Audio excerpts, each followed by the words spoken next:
رسول کائنات نے فرمایا، رب کریم فرماتا ہے جب میرا بندہ ہاتھ اٹھاتا ہے نا تو مجھے حیا آتی ہے کہ میں خالی کیسے لوٹا دوں اس کے۔ اتنے بڑے بادشاہ کی بارگاہ میں کبھی 10 منٹ عادت ہو جائے نا دعا مانگنے کی علیحدہ سے رات کو، حضور نے فرمایا جو فرض نماز کے بعد دعا مانگے اللہ اس کی قبول کر لیتا ہے۔ نبی پاک صلی اللہ تعالیٰ علیہ وسلم نے فرمایا اللہ مسافر کی دعا قبول فرماتا ہے۔ حضور نے فرمایا اللہ مظلوم کی دعا قبول فرماتا ہے۔ حضور نے فرمایا بیمار سے دعا کراؤ اللہ اس کی دعا قبول فرماتا ہے۔ حضور فرمانے لگے ماں باپ جب بھی اولاد کے لیے دعا فرمائیں اللہ ان کی دعا کو قبول کرتا ہے۔ آپ اپنا تعلق بنائیں، دعا کے ساتھ، عبادت کے ساتھ، مصلی کے ساتھ رشتہ بنائیں، استغفار پڑھیں۔ صلاح الدین ایوبی صلیبی جنگوں میں تھے، رات کو مسجد اقصیٰ میں نماز پڑھی تو پریشان تھے۔ ایک بزرگ سے ملاقات ہوئی تو وہ کہنے لگے کہ آپ بڑے پریشان ہیں۔ کہنے لگے حضور پریشان اس لیے ہوں کہ پہلے ہی مسلمان کمزور ہے، اب میں نے سنا ہے دشمن کا ایک بحری بیڑا وہ جنگی سامان سے بھرا ہوا آ رہا ہے، تو اب ان کے پاس اور تلواریں اور نیزے آ جائیں گے، مسلمانوں کے پاس پہلے ہی وسائل کی کمی ہے، پریشان ہو کس طرح کر کے مقابلہ کریں گے۔ یہ بات کہتے ہی صلاح الدین ایوبی نے بزرگوں سے کہا حضور آپ بھی دعا کرنا، دعا کی بڑی طاقت ہے۔ میرے نبی پاک نے فرمایا دعا مومن کا ہتھیار ہے، دعا مومن کا۔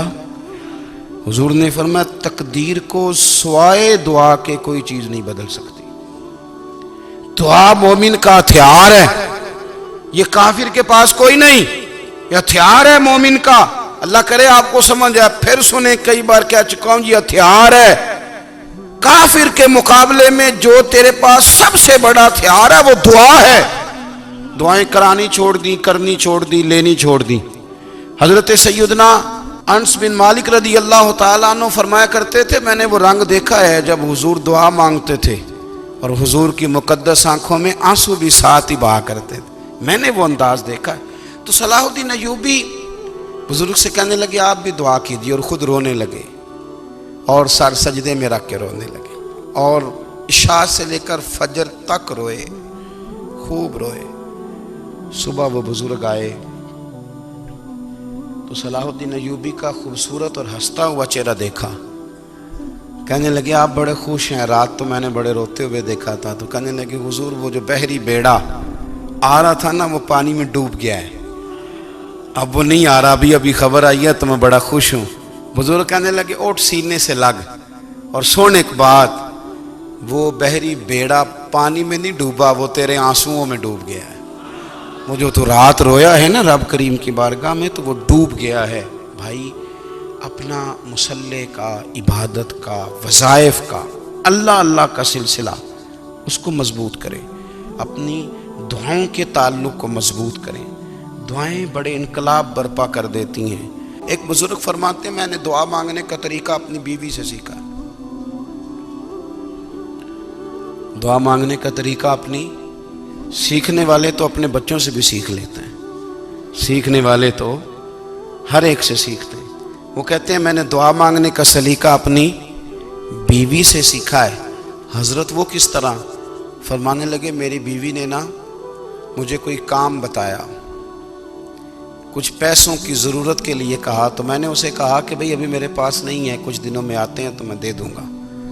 عورتوں کی عادت ہوتی ہے وہ بار بار یاد کراتی ہیں، 2-4 دنوں کے بعد پھر اس نے کہا حضرت وہ میں نے کہا تھا کچھ پیسے، میں نے اسے کہا کہ ابھی میرے پاس نہیں ہے، کچھ دنوں میں ملتے ہیں تو میں تمہیں دے دوں گا۔ اس نے کچھ دنوں کے بعد پھر کہا حضور وہ میں نے کچھ پیسے کہے تھے۔ فرماتے میں نے ڈانٹ دیا، میں نے کہا کہ کیا تو روز مجھے شرمندہ کرتی ہے، کہا نا میرے پاس نہیں ہے، ہوں گے تو دے دوں گا، تو روز یاد کراتی ہے۔ فرماتے ہیں اس نے پہلے تو میری ڈانٹ کو سہا، پھر میرے سخت جملوں نے اس کی آنکھوں میں آنسو پیدا کر دیے، پھر اس نے اپنے آنچل میں اپنے اس دکھ کو سمیٹا، اور پھر اس نے ایک جملہ کہا تو میں رو پڑا، اور مجھے اپنے رب سے مانگنے کا طریقہ آ گیا۔ مجھے کہنے لگی حضرت جی آپ نے ڈانٹ دیا، میں نے سہ لیا، پر آپ ہی میرے شوہر ہیں، بتائیں نا، آپ سے نہ کہوں تو میں کس سے جا کے کہوں۔ فرماتے ہیں میں رو پڑا اور میں کھل کے رویا اور میں تڑپ کے رویا اور پھر میری سسکیاں بند گئیں۔ تو مجھے کہنے لگی آپ کو کیا ہوا؟ میں نے کہا مجھے بھی دعا مانگنی آ گئی ہے۔ جب میں اسے کہوں گا نا اللہ تو ہی میرا رب ہے، میں تجھ سے نہ کہوں تو میں کس سے جا کے کہوں؟ میں کیوں کسی بندے سے سوال کروں؟ میں کیوں کسی دنیا دار سے کہوں؟ میں تیرے بندوں کا، نیک بندوں کا وسیلہ لے کے، تیرے محبوب کی غلامی لے کے تیری بارگاہ میں آیا، تجھ سے نہ مانگوں تو کس سے مانگوں؟ سمجھ آ گئی ہے؟ جب میں اس رنگ میں مانگوں گا تو پھر رب میرے اوپر بڑا ہی فضل فرمائے گا، وہ میرے اوپر بڑی رحمت کرے گا، وہ میرے لیے آسانیاں کرے۔ عزیز دوستو، ہم اس طرح کرنے لگ گئے ہیں کہ ہم نے نا اپنے تعلقات پر اعتماد کرنا شروع کر دیا ہے۔ میرے تعلقات بہت ہیں، ہم نے اپنی دولت پر اعتماد کرنا شروع کر دیا ہے۔ میرے پاس دولت بہت ہے، ہم نے اپنے علم پر، اپنی شہرت پر اعتماد کرنا شروع کر دیا ہے کہ میرے پاس فلاں چیز بہت ہے۔ یاد رکھنا، جب بے نیاز اپنی صفت بے نیازی دکھاتا ہے تو بڑی بڑی دولتوں والے مجبور نظر آتے ہیں۔ بھائیو، جب انسان کا رشتہ اپنے مالک کے ساتھ ہوتا ہے پھر تو غم بھی کچھ نہیں کہتے، پریشانیاں بھی کچھ نہیں کہتی، پھر تو زندگی صبر والی، پھر تو زندگی توکل والی، پھر تو زندگی بھروسے والی۔ پھر انسان اپنے آپ کو رسوا نہیں کرتا، دنیا داروں سے امیدیں اس کی ختم ہو جاتی، امیدیں اللہ رسول سے لگا لیتا ہے، مضبوط ہو جاتا ہے، مضبوط، طاقتور ہو جاتا ہے، خوددار ہو جاتا ہے، باوقار باعزت ہو جاتا ہے۔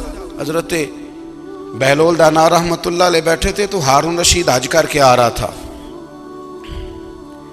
تو رستے میں حضرت شیخ سے ملاقات ہو گئی تو السلام علیکم کے بعد کہنے لگا حضور کوئی حکم ہو تو بتائیے گا۔ تو حضرت بہلول دانا فرمانے لگے تیرا رب کون ہے؟ اس نے کہا اللہ۔ تو فرمایا میرا کون ہے؟ کہا اللہ۔ فرمانے لگے تو بڑا ہی بیوقوف ہے، کیا تو یہ سمجھتا ہے کہ رب ہارون رشید کو تو دے گا اور بہلول دانا کو بھول جائے گا؟ تیرا بھی وہی رب ہے، میرا بھی وہی رب ہے۔ اس نے اگر تجھے دے کے آزمایا ہے تو ہو سکتا ہے مجھے نہ دے کے آزما رہا ہو۔ جب اس کی حکمت کے تقاضے ہوں گے تو عطا کرے گا اور دے گا، تو جا اپنا کام کر۔ بھائی، اپنی روحانی زندگی، اپنی عبادات، اپنے وظائف، اپنے روزمرہ کے معاملات، اپنی دعائیں، اپنا استغفار، دیکھو کوئی مشکل کام تو نہیں، 2 رکوع ہیں سورہ واقعہ کے، اگر رات کو پڑھ لی جائے تو۔ میں کس طرح یہ بات بیان کروں کہ تعویذ بانٹنا آسان ہے اور وظیفہ بتانا مشکل ہے۔ سارا دن تعویذ بانٹیں تو لوگ لینے کو تیار ہیں، اور اگر آپ وظیفہ بتائیں تو کہتے ہیں تو مشکل کام ہے۔ او خدا کے بندے، اگر آپ کا تعلق قرآن پاک کے ساتھ مضبوط ہو، قرآن پاک کے ساتھ اگر آپ کا رشتہ ہو، لوگ سفارشیں ڈھونڈتے ہیں نا دنیا میں، کوئی تعلق مل جائے تو میرا کام ہو جائے۔ دنیا میں اتنا مشکل معاملہ ہے، آخرت میں مجھے بتائیے گا کتنا مشکل معاملہ ہوگا۔ میرے نبی پاک صلی اللہ تعالی علیہ وسلم نے فرمایا جو لوگ سورہ ملک پڑھا کرتے تھے نا، سورہ ملک، یہ سورت ملک قیامت میں ان کی سفارش کرے گی، اور اس طرح کرے گی کہ کہے گی اے اللہ یا اس بندے کو جنت میں داخل کر دے یا مجھے قرآن پاک سے علیحدہ کر دے۔ تو رب فرمائے گا جا اس کا دامن تھام کے اسے جنت تک پہنچایا۔ آپ بات کو سمجھیں، جب آپ کے تعلقات اپنے معاملات کے ساتھ مضبوط ہوں گے، یہ نبی کریم نے وعدہ کیا ہے کہ تو سورت واقعہ پڑھ تیرے گھر میں فاقہ نہیں آئے گا۔ حضرت عبداللہ ابن مسعود رضی اللہ تعالیٰ عنہ بیمار تھے تو حضرت عثمان غنی رضی اللہ تعالیٰ عنہ تیمارداری کے لیے تشریف لے گئے اور جا کر کے کہا کہ آپ بڑے بیمار ہیں، آپ کی بیٹیاں زیادہ ہیں، میں چاہتا ہوں کہ خزانے میں سے کچھ مدد کروں۔ تو سیدنا عبداللہ ابن مسعود رضی اللہ تعالیٰ عنہ اٹھ کے بیٹھ گئے اور کہنے لگے امیر المومنین، اللہ آپ کو میری طرف سے، میری بیٹیوں کی طرف سے بہتر صلہ دے، میری بیٹیوں کو کسی خزانے کی ضرورت نہیں، میں نے انہیں خزانہ دے دیا ہے۔ کہا جناب آپ نے کون سا خزانہ دیا ہے، میں آپ کے مالی معاملات کو جانتا ہوں۔ تو فرمانے لگے امیر المومنین، میرے نبی کریم نے فرمایا ہے جو سورت واقعہ پڑھے اسے کبھی فاقہ نہیں آتا، میں نے بیٹیوں کو یاد کرا دی ہے، یہ خزانہ میں نے انہیں دے دیا ہے۔ وہ سارے والدین سنیں جو بیٹیوں کے لیے پریشان رہتے ہیں۔ حضرت عبداللہ ابن مسعود نصیحت کر رہے ہیں، فرمانے لگے میں نے سورت واقعہ یاد بھی کرا دی ہے، پڑھنے کی عادت بھی ڈال دی ہے۔ حضور نے فرمایا ہے جو سورت واقعہ پڑھے اسے فاقہ نہیں آتا. کہنے لگے چاند تو اپنی جگہ چھوڑ سکتا ہے، سورج گر سکتا ہے، تارے ٹوٹ سکتے ہیں، پر مدینے والے رسول کی بات غلط نہیں ہو سکتی. حضور نے فرمایا فاقہ نہیں آئے گا تو انشاءاللہ کبھی بھی نہیں آئے گا. ہمارے ہاں تسبیحات پڑھ لی جاتی ہیں اگر کبھی موقع ملے، لیکن وہ خاص انہماک، وہ خاص شوق، وہ خاص ذوق اللہ تبارک و تعالیٰ کی عبادت کا. ایک ہوتا ہے نماز پڑھنا، ایک ہوتا ہے اہتمام کے ساتھ نماز پڑھنا، یعنی ذرا وقت پہ اٹھنا، ذرا صحیح کر کے وضو کرنا، ذرا شوق سے مصلی بچھانا. ایک ہوتا ہے تسبیح پڑھ لینا، اور ایک ہوتا ہے ذرا تھوڑا سا نا شوق کے ساتھ اللہ کو یاد کرنا. آپ کبھی جو میں نے آیت کریمہ پڑھی اس کی آپ شان نزول دیکھیں. نبی کریم صلی اللہ تعالی علیہ وسلم کے نا کچھ صحابہ اللہ کی محبت کے شوق میں حضور کی بارگاہ میں حاضر ہوئے، اور انہوں نے آ کے عرض پتہ کیا کیا؟ عرض کرنے لگے یا رسول اللہ صلی اللہ تعالی علیہ وسلم سالوں بیت گئے ہیں سجدے کرتے ہوئے، حضور سالوں بیت گئے ہیں تسبیح پڑھتے ہوئے، سالوں بیت گئے کہتے ہوئے کہ سبحان اللہ وہ پاک ہے، ہمیں سالوں بیت گئے یہ کہتے ہوئے کہ اللہ اکبر وہی سب سے بڑا ہے، سالوں بیت گئے کہتے ہوئے کہ الحمدللہ ساری تعریفیں اللہ کے لیے، سالوں بیت گئے اس کی تسبیح کرتے، تحلیل کرتے، تکبیر کہتے. حضور اب نہ ہمارا اپنے رب سے ملنے کو جی چاہتا ہے. کبھی اے حقیقت منتظر نظر آنا لباس مجاز میں، لاکھوں سجدے تڑپ رہے ہیں میری جبین نیاز میں. اور اقبال کہنے لگے کہ تیرے عشق کی انتہا چاہتا ہوں، تو میری سادگی دیکھ کیا چاہتا ہوں، میرا ذرا سا تو دل ہے مگر شوق اتنا، میں وہی لن ترانی سنا چاہتا ہوں.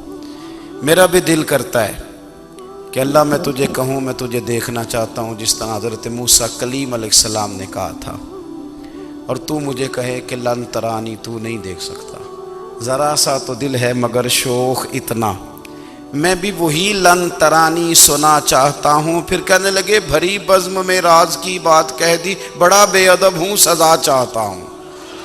دیکھو سب لوگوں کے بیچ ہی میں نے یہ کہہ دیا. میرے عزیز صحابہ نا شوق میں، کتنے سارے لوگ ہیں آپ، کتنی ماشاءاللہ بڑی تعداد میں آپ آئے. ہم بھی کبھی اس شوق میں گئے ہیں کہ ہمارے رب کو دیکھنے کو دل چاہتا ہے،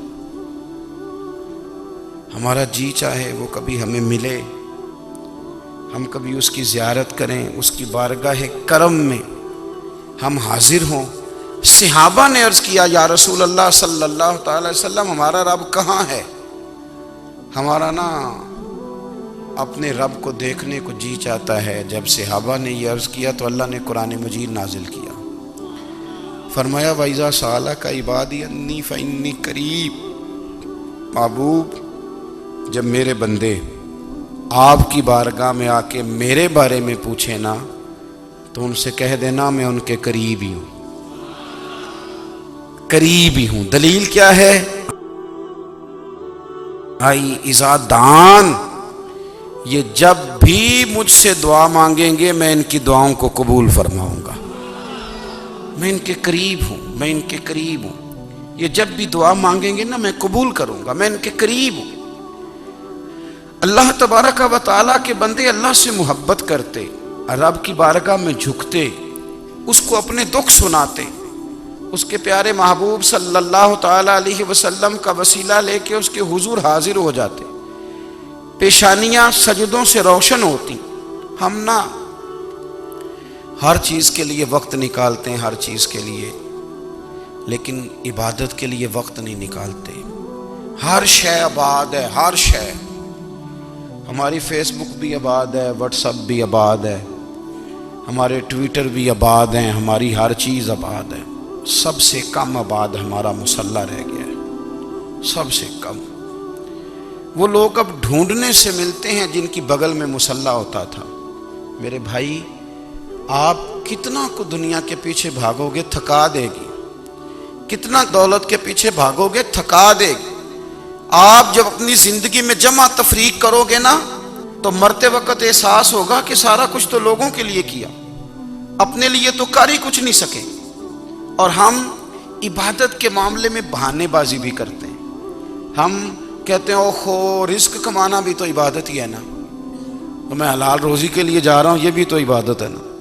میری طرح کے لوگ کہہ دیتے ہیں کہ میں سویرے اٹھ کے مدرسے میں کچھ اسباق دیکھتا ہوں تو یہ بھی تو عبادت ہے، میں بیان کرنے کے لیے مطالعہ کرتا ہوں تو یہ بھی تو عبادت ہے نا، اتنے لمبے سفر کر کے ملک میں دنیا میں گھومتا ہوں تو یہ بھی تو میں عبادت ہی کر رہا ہوں۔ اب اسپیشل نفلوں کے لیے وقت کس طرح نکلے، اسپیشل کر کے تسبیح میں کیسے چلاؤں، میں سارا کچھ ہم بہانے بنا لیتے ہیں نا۔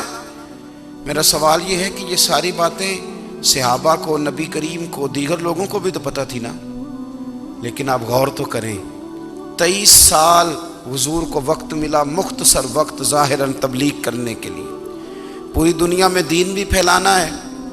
گھر میں 11 ازواج ہیں، 4 بیٹیاں ہیں، ان کی اولادیں، سارے کام کاج بھی دیکھنے، لیکن سیدہ طیبہ طاہرہ حضرت عائشہ صدیقہ رضی اللہ تعالیٰ عنہ فرماتی ہیں سارا دن تبلیغ کرتے، ہر غلام کے دکھ سنتے، گھر میں آتے تو اپنے گھر والوں کا خیال کرتے، کام میں ہمارا ہاتھ بٹاتے۔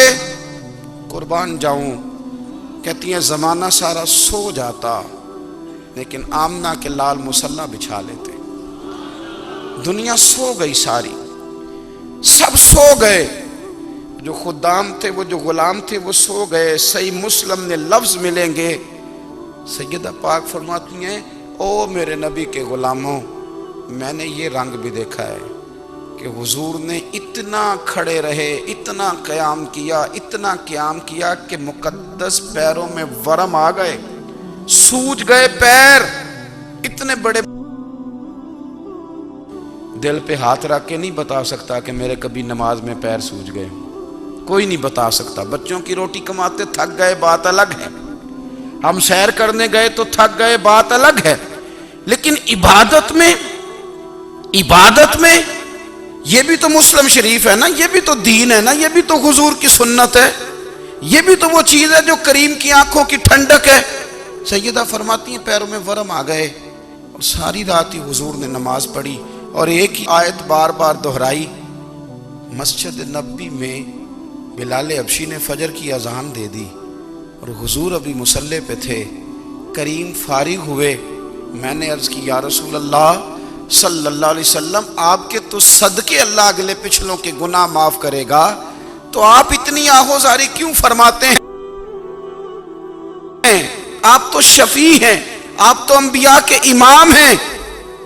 تو حضور نے فرمایا عائشہ تم نے گنوایا ہے نا میرے اللہ کی مجھ پر کتنی رحمت ہے، افلا اکون عبدا شکورا، فرمایا اگر اس نے اتنی نعمتیں دی ہیں تو کیا میں اس کا شکر گزار بندہ نہ بنوں، میں شکر گزار بندہ نہ بنوں اس کا؟ پھر اگر اتنی نعمتیں اس نے دی ہیں، مجھے اتنا نوازا ہے، تو پھر میں اس کے سامنے سجدے نہ کروں؟ او میرے بھائی، بڑے قابل فخر لوگ ہیں ہم کہ ہم نبی پاک کے غلام ہیں، ہم قابل فخر ہیں کہ نبی کریم کے غلام ہیں۔ کیا کبھی اس غلامی کے شکرانے میں بھی 2 نفل پڑھے کہ یا اللہ تیرا شکر ہے تو نے ہمیں حضور کا غلام بنایا ہے؟ یاد رکھیں کہ اپنی روحانی زندگی کو آباد کریں، استغفار پڑھیں، تسبیحات کریں۔ حضرت عبداللہ ابن عمر رضی اللہ تعالیٰ عنہ حضرت عمر کے صاحبزادے ہیں، مکہ مکرمہ میں ان کی قبر ہے۔ میں نے جب انہیں پڑھا تو مجھے ان سے بڑا پیار ہو گیا، لیکن آپ کو پتہ ہے وہاں جا کے کسی شخص کا مزار تلاش کرنا یا پوچھنا ایک مشکل کام ہوتا ہے۔ تو ایک دفعہ میں مکہ شریف میں حاضر تھا، تو ایک گاڑی والا ڈرائیور مجھے کہنے لگا کہ مولانا میں آپ کو جانتا ہوں، مجھے آپ سے محبت ہے، ایک بات بتاؤں آپ کو؟ میں نے کہا بتاؤ۔ کہنے لگے حضرت عبداللہ ابن عمر کی قبر دیکھنی ہے۔ میں نے کہا یہ تو نہیں کہہ رہا، یہ کسی نے بندوبست کرایا ہے، یہ اللہ نے تیرے دل میں بات ڈالی ہے، یہ ہو گیا تو لے چل مجھے۔ حضرت عبداللہ ابن عمر کو نبی پاک نے فرمایا تھا راجل صالح، یہ نیک بندہ ہے، یہ متقی آدمی۔ حضرت عبداللہ ابن عمر رضی اللہ تعالیٰ عنہ سیدنا فاروق اعظم رضی اللہ تعالیٰ عنہ کے صاحبزادے ہیں، اور ان کی ہمشیرہ سیدہ حفصہ رضی اللہ تعالیٰ عنہ حضور کی زوجہ محترمہ ہے۔ ایک دن اپنی ہمشیرہ سے کہنے لگے کہ نبی کریم صلی اللہ تعالیٰ علیہ وسلم گھر میں آئے نا، اور اگر حضور غم امت میں پریشان نہ ہوں، طبیعت کو حشاش بشاش دیکھو، تو ذرا پوچھنا تو صحیح حضور کا میرے بارے میں کیا خیال ہے، پوچھنا تو صحیح کہ کریم کی بارگاہ میں میرا کیا مقام ہے، میرے بارے میں حضور کیا فرماتے ہیں۔ اب بہن کو کام بتائے، اور بتائے بھی بھائی، اور پھر بہن وہ کام نہ کرے، یہ تاریخ میں ہوتا نہیں۔ حضرت عمر فاروق رضی اللہ تعالیٰ عنہ کی صاحبزادی ام المومنین رضی اللہ تعالیٰ عنہ فرماتی ہیں کہ میں تو بس منتظر تھی، انہوں نے تو کہا تھا نا کہ اگر تم حشاش بشاش دیکھو تو بات کرنا، لیکن حضور تشریف لائے، میری باری تھی، میرے گھر تشریف لائے، کھانا پیش کیا تو فوراً میں نے عرض کی حضور ایک بات پوچھنی تھی۔ تو حضور نے فرمایا پوچھئے۔ میں نے عرض کی حضور میرے بھائی عبداللہ ابن عمر کے بارے میں آپ کا کیا خیال ہے؟ نوجوانوں میری بات پہ غور کرنا، میرے بھائی کے بارے میں آپ کا کیا خیال ہے؟ تو نبی کریم صلی اللہ تعالیٰ علیہ وآلہ وسلم نے میری طرف دیکھا، اور پھر حضور زیر لب تھوڑا مسکرائے، اور بریلی کے امام کہتے ہیں کہ حضور مسکرا دیتے تھے نا تو جو بڑا دکھی ہوتا تھا وہ بھی ہنس پڑتا تھا۔ اب سوال پیدا ہوتا تھا کہ پھر تو اس مسکراہٹ کے لیے انتظار کرنا پڑتا ہوگا کئی مہینے کہ حضور مسکرائیں تو رونے والے ہنسیں، تو اعلیٰ حضرت فرماتے نہیں، انتظار نہیں کرنا پڑتا، یہ مسکراتے رہنا تو حضور کی عادت ہے۔ جس کی تسکین سے روتے ہوئے ہنس پڑے، اس تبسم کی عادت پہ لاکھوں سلام۔ یعنی یہ تو عادت ہے حضور کی مسکراتے رہنا، اس کے لیے انتظار نہیں کرنا پڑتا۔ بھائیو آپ خیال رکھیں گے، غور کریں گے، حضرت عبداللہ ابن عمر رضی اللہ تعالیٰ عنہ کے بارے میں پوچھا تو سیدہ فرماتی ہیں کہ نبی کریم صلی اللہ تعالیٰ علیہ وسلم نہ زیر لب مسکرائے اور فرمایا حفصہ تیرا بھائی ہے تو اچھا، لیکن میں نے سنا ہے کہ عشاء کی نماز پڑھتا ہے تو فجر تک سویا ہی رہتا ہے۔ او نوجوانوں، 10 بجے تک سونے کی بات نہیں ہوئی، 9 بجے تک سونے کی بات نہیں ہوئی، 11 بجے اٹھنے کی بات نہیں۔ حضور فرمانے لگے میں نے سنا ہے کہ عشاء کی نماز پڑھ کے سو جاتا ہے اور فجر تک سویا ہی رہتا ہے، اسے چاہیے کہ تہجد کے وقت اٹھا کرے، اللہ کی بارگاہ میں حاضر ہوا کرے، آہوزاری کرے، سجدے کرے، عبادت کرے، اٹھتا ہے اور فجر میں جا کے اٹھتا ہے۔ حضرت جناب حفصہ رضی اللہ تعالیٰ عنہ کہتی ہے میں نے جناب عبداللہ ابن عمر کو پیغام دیا اور میں نے کہا میرے جوان بھائی سن، نبی پاک نے فرمایا ہے تو اچھا پر تہجد میں نہیں اٹھتا، نفل نہیں پڑھتا۔ او میری ملت کے جوانوں، مزہ نہیں آ جاتا جب ساری دنیا سوئی ہو، ساری دنیا، اور بستر بھی گرم ہو اور نیند بھی پورا غلبہ کر رہی ہو، اور اچانک گھنٹی بجے دماغ میں، آنکھ کھلے، گھڑی پہ نظر پڑے، 3:30 4 بجے کا پیغام گھڑی بتائے، اور کوئی چڑھتی جوانی والا اٹھ کے وضو کرے، اور جب وہ مصلی کھول کے بچھائے تو مدینے والے محبوب کہتے ہیں کہ ہر نماز پہ رب ثواب دیتا ہے، اور جو اٹھ کے تہجد کی نماز پڑھے اسے دیکھ کے تو رب مسکراتا ہے، جو اس کی شان کے لائق ہے، جو اس کی شان کے لائق، وہ مسکراتا ہے، خوش ہوتا ہے کہ میرا بندہ تہجد میں اٹھ گیا، وہ مسکراتا ہے۔ کاش ہماری صبحیں کبھی اپنے مالک کے نام ہو جائیں، کاش کہ صبحیں حضرت ابو الحسن رحمۃ اللہ تعالیٰ علیہ حضرت معاذ ابن جبل رضی اللہ تعالیٰ عنہ کے پاس بیٹھا کرتے تھے، فرماتے ہیں ان سے جو پیار بڑھا تو پھر میرا مصلی سے بھی بڑھ گیا۔ تابعی ہیں، فرماتے ہیں صحابی رسول سے محبت ہوئی تو ذکر سے بھی ہو گئی، پھر درود شریف سے بھی ہو گئی، محبت ان سے بڑھی تو پھر اللہ نے مسجد کا پیار بھی بڑھا دیا۔ آپ فرماتے ہیں کہ میری ہر وقت طبیعت چاہتی تھی کہ بس اللہ اللہ کروں، بس اللہ اللہ کروں، بس نہ میں ذرا تھوڑی جان چھڑاؤں لوگوں سے، کوئی 10 منٹ ملے تو میں کوئی 4 نفل پڑھ لوں، میں تھوڑا سا نہ بچوں لوگوں سے، اور مجھے تسبیح ملے تو میں نہ کچھ 400-500 دفعہ استغفار پڑھوں، سبحان اللہ، الحمدللہ، اللہ اکبر، لا حول ولا قوت الا باللہ، میں نا تسبیحات پڑھوں۔ فرماتے ہیں کہ بچے تھے گھر میں 6-7، غربت تھی، کام ملتا کوئی نہیں تھا، اور میں کام چور نہیں تھا، کام ڈھونڈتا تھا، پر اللہ کی قدرت کے کام نہیں ملتا تھا۔ فرماتے ہیں کہ میں نے ایک دن اپنی اہلیہ سے کہا کہ آج میں پھر جاتا ہوں کام ڈھونڈنے، تو میری بیوی بڑی فرما بردار تھی، پر اس دن نا غربت کے ہاتھوں تنگ آ کے کہنے لگی، آج نانا کوئی تو چیز لے کے آیا، تو مجھ سے بچوں کی بھوک نہیں دیکھی جاتی، یہ سب روگاں دا روگ محمد جس دا نام غریبی، کنڈ بلا کے لنگ جاندے نہیں دوست یار قریبی، آج نہ کچھ لے کے آیا تو میں بچے لے کے چلی جاؤں گی۔ شیخ فرماتے ہیں کہ میں بڑا پریشان گھر سے نکلا، پر میں نے صبح سے لے کے زور تک کام ڈھونڈا، کام ملا کوئی نہیں، تو میرے دل میں خیال آیا چلو کام نہیں ملتا تو اللہ اللہ تو کرے نا، چلو بندوں کی مزدوری نہیں ملتی تو رب کریم کی عبادت ہی کرتے ہیں۔ فرماتے ہیں کہ میں نے نا فرات کے پانی سے وضو کیا، نہر کے، شدید دھوپ تھی، ساتھ ریت تھی اور ریت تپ رہی تھی، میں نے اپنا رومال وہیں مصلی کے طور پر بچھا لیا، اور فرماتے ہیں کہ زور سے لے کر عصر تک نماز پڑھی، دھوپ بھی پورے زور پہ، پر میرے سجدے کا ذوق بھی پورے زور پہ۔ فرماتے ہیں سورج بھی چمک رہا ہے اور رب کی عبادت کا ذوق بھی پورے زور پہ، میں سجدہ کروں تو پھر میرا اٹھانے کو جی نہ چاہے۔ میرے استاد لکھا کرتے تھے، یہ ان کا شعر ہے، وہ کہا کرتے تھے مجھے سوز دے، مجھے ساز دے، اور مجھے نیم شب کا نیاز دے، دم سجدہ خود کو میں توڑ دوں، مجھے ایسا ذوق نماز دے، اور میں تیری بہار کا پھول ہوں، میں کھلا بھی ہوں تو تیرے لیے، مجھے میری شاخ سے توڑ لے، مجھے اپنی زلف کا ناز دے۔ بھائی فرماتے ہیں کہ عصر تک میں نے نفل پڑھے، دل ڈھلنے لگا، عصر کی نماز پڑھی اور میں وہاں سے چلا۔ اب میں جب نکلنے لگا تو دل میں خیال آیا کہ چھوٹی چھوٹی دیواریں ہیں گھر کی، بغیر کچھ لیے جاؤں گا تو بیوی دور سے دیکھے گی تو شور کرے گی کہ پھر خالی ہاتھ آ گیا ہے۔ کہتے میں نے اپنے اسی رومال میں جس پہ میں نے نماز پڑھی تھی نا، رومال میں کی عقید پنجابی جو صافہ کہتے ہیں، اسی میں نا میں نے کچھ ریت بھر لی کہ وہ دور سے دیکھے گی تو سمجھے گی کچھ لے کے آیا ہے، چلو جا کے اسے بتا دوں گا کہ آج پھر مزدوری نہیں ملی۔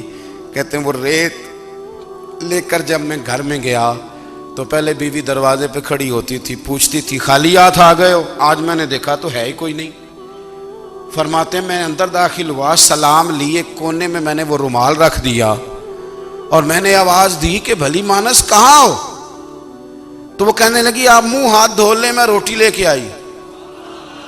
میں نے کہا روٹی کہاں سے آ گئی؟ یہاں تو کئی دنوں کے فاقے، تو کئی دنوں کی غربت ہے، یہاں تو اس گھر میں تو فقیری ہے۔ فرماتے ہیں کہ وہ روٹی لے کے آئی اور اس وقت کی جو موجودہ نعمتیں تھیں، سمجھ لیں سلاد، اچار، ہر چیز ساتھ لائی۔ میں نے کہا کہ بچے کہاں گئے؟ کہنے لگی وہ کھانا کھا کے کھیلنے گئے، آپ کھانا کھا لیں آ جاتے ہیں۔ کھانا اس نے چن دیا۔ میں نے حیرت انگیز لہجے میں ساری نعمتیں اپنے دسترخوان پہ دیکھ کر کے بیوی سے پوچھا یہ کہاں سے آیا کھانا؟ بچوں کو تو نے کہاں سے کھانا کھلایا؟ یہ سارا کچھ کیسا ہے؟ تو کہنے لگی پتہ نہیں آج آپ کس کریم کی مزدوری کرنے چلے گئے تھے، پتہ نہیں کس کریم کی، میرے گھر میں تو اتنی نعمتیں آئی ہیں کہ مجھ سے سنبھالی نہیں جا رہی، اتنا اناج ہے، اتنا گندم ہے، کس کریم کے دروازے آج چلے گئے تھے؟ یہ کہتے کہتے وہ اٹھی اور اٹھ کر کے کہنے لگی پہلے بڑا کچھ آیا تھا، اب کیا لے آئے ہو؟ اور جا کر کے نا اس نے وہ ریت والا رومال کھولا، کہنے لگے میں تو لے کے آیا تھا ریت، تو میرے رب نے اسے بھی سونے اور ہیرے بنا دیا تھا۔ نبی کریم علیہ السلام نے فرمایا بندہ نفلوں کے ذریعے رب کے قریب جاتا ہے، اور اتنا قریب جاتا ہے کہ پھر اللہ اس کی زبان بن جاتا ہے، اللہ اس کی آنکھیں بن جاتا ہے، کان بن جاتا ہے، ہاتھ اور پیر بن جاتا ہے۔ تو یہ تو عبادت ہے، یہ تو اللہ کی بارگاہ کی حاضری ہے جو آپ کو اللہ کے قریب کرے گی۔ تو اپنے نماز کو اہمیت دے کے ادا کریں، نمازیں موبائل بند کر کے ادا کریں، دیکھیں نا کچھ لوگ کہتے ہیں مجھے ٹائم نہیں ملتا نماز کا، تو میں کہتا ہوں یہ آپ نے بڑی جرت کی بات کی ہے۔ مجھے کو میرا پیر بھائی کہہ دے نا میرے پاس ٹائم نہیں ہے آپ کو ملنے کا، تو میں کہتا ہوں آج کے بعد آنا ہی نہ۔ تو کیا سمجھتا ہے تو بہت بڑا آدمی ہے، تیرے پاس ٹائم نہیں ہے اور ہمیں ملنے کا ٹائم، موج کر۔ تو آپ نے اللہ رسول کو ہی کہہ دیا ٹائم نہیں۔ اور عجیب فلسفہ ہے نا، کہا جائے نماز پڑھنے آؤ تو کہتے ہیں کپڑے ٹھیک نہیں، اور کہا جائے کہ آؤ ذرا دعوت پہ چلیں تو کہتے ہیں 1 منٹ ٹھہر میں کپڑے بدل کے آیا۔ نماز کے لیے کہا تو کہتا ٹھیک نہیں، دعوت کے لیے کہا تو کہتا میں ذرا تیاری کر لوں، یوں جانا مناسب نہیں۔ یہ معاملہ ٹھیک نہیں۔ رب تو فرماتا ہے کہ جب تو مسجد میں آ تو زینت اختیار کر کے آ، خوب ذوق سے دعا مانگے، خوب شوق سے نماز پڑھیں، خوب استغفار کا مزاج بنائیں۔ آپ لوگوں کے بیچ رہ کے سکھ حاصل کرنا چاہتے ہیں، لیکن آپ کو پتہ ہے کئی مہینے غار حرا میں رہنا بھی مدینے والے محبوب کا طریقہ ہے۔ ہر سال اعتکاف بیٹھنا الگ سے، یہ بھی حضور کا طریقہ ہے۔ مسجد نبوی کے اندر دروازہ کھلتا تھا نبی کریم کا، پر گھر کے اندر نفل پڑھے نبی پاک، اور حضور فرماتے ہیں کچھ نفل نماز گھر میں بھی پڑھا کرو، گھر کو قبرستان نہ بناؤ۔ ہمارا گھر اللہ کے ذکر سے آباد ہوگا اگر ہم نماز پڑھیں گے نا۔ میں جب سنت پڑھنے کے لیے گھر میں کھڑا ہوتا ہوں تو میرا جو 2.5-3 سال کا بیٹا ہے نا، وہ بھی میرے ساتھ نماز پڑھنی شروع کر دے۔ اسے پتہ کوئی نہیں نماز کیا ہوتی ہے، لیکن وہ بھی نا سجدہ نہ بھی کرنا ہے تو ساتھ لیٹ ضرور جاتا ہے۔ پتہ چلا بچے لیکچر دینے سے نماز نہیں پڑھتے، نماز شروع کر دیں تو بچے بھی شروع کر دیتے ہیں۔ ہم جب پریشان ہوتے ہیں تو لیکچر دیتے ہیں، تو لیکچر تو باہر شاید چل جائے، گھر میں کیسے چلے گا؟ گھر میں تو عمل چلے گا۔ تو میرے عزیز، آج کے اس روحانی اجتماع میں ہمارے دوستوں نے جو محنت کی، ہم نے بار بار اپنی نیت سے پوچھا خدا ہمیں معاف کرے اگر کوئی ذاتی شہرت ہے، کوئی ہمارے ذاتی مفادات ہیں، رب ہمیں ہدایت دے۔ ہماری یہ خواہش تھی کہ روحانی اجتماع ہمیں تھوڑا سا اللہ اور اس کے رسول کے جانب مائل کرے، کچھ ہمارا رشتہ مصلی کے ساتھ مضبوط